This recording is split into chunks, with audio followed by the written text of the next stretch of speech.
impressions that I have of the crop circles, that there is no way they could be made by humans. There is no way. They are so complex, they are so wonderful.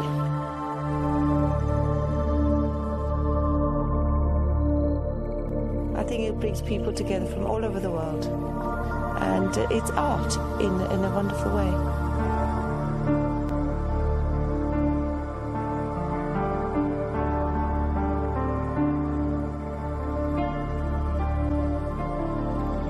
You know, it's so weird. It seems to happen only within minutes, and it's impossible to understand how it's done.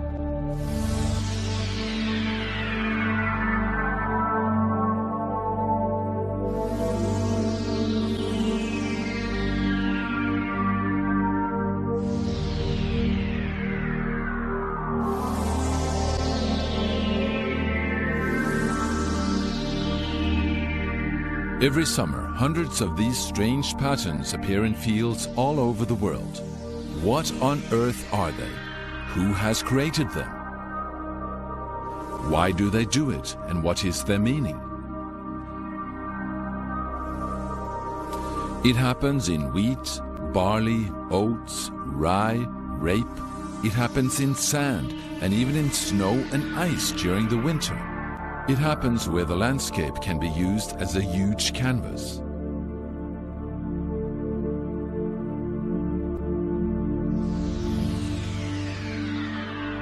Are some jokers out just trying to create a little attention? It's easy to jump to that conclusion, but that's before you take a closer look at this phenomenon. When one studies the crop circles close at hand and in detail, it's impossible to avoid that strange feeling that something else might be behind it all.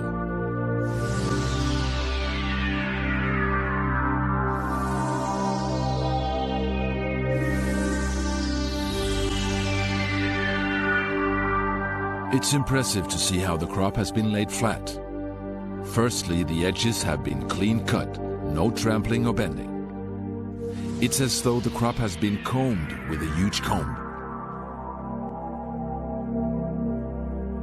From the air, it looks as if a giant stamp has been used in the field. The phenomenon often starts in early summer when the crop is green and continues right up to harvesting.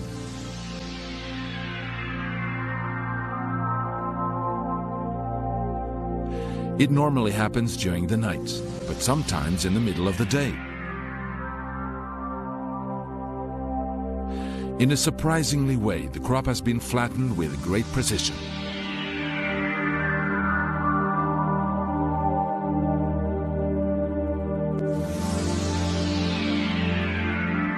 And no formation is alike or seems to be half finished.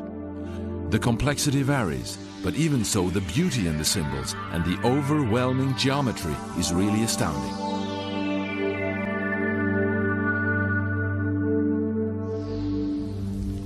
The mystery and the wonder are just as great every time they are discovered.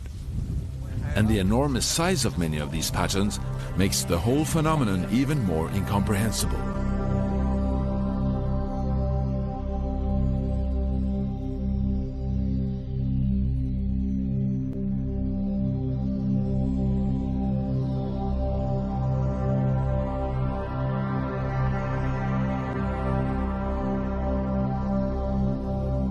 If you look at the Milk Hill Formation, you only had 4 hours of night, I should say, and it was raining. Now, when I went in it first thing in the morning, there was no sign of any mud on the stalks. They were dead flat, and it was very, very meticulous, and there's no way you could put that pattern down in 4 hours of darkness. And you've got to remember, this area of Britain, you're not in total darkness, you're in semi-darkness. Now, I know for a fact that night there were people on the hill, and to make something that big, you would have had to have made a certain amount of noise, and nobody heard anything or saw anything.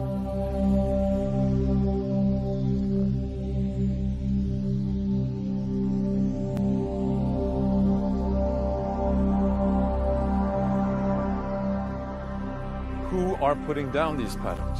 What is creating these formations? It still remains a mystery. The theories are many, which of course makes the whole phenomena even more interesting. And so far, the fields of southern England have been canvas for most of these crop formations.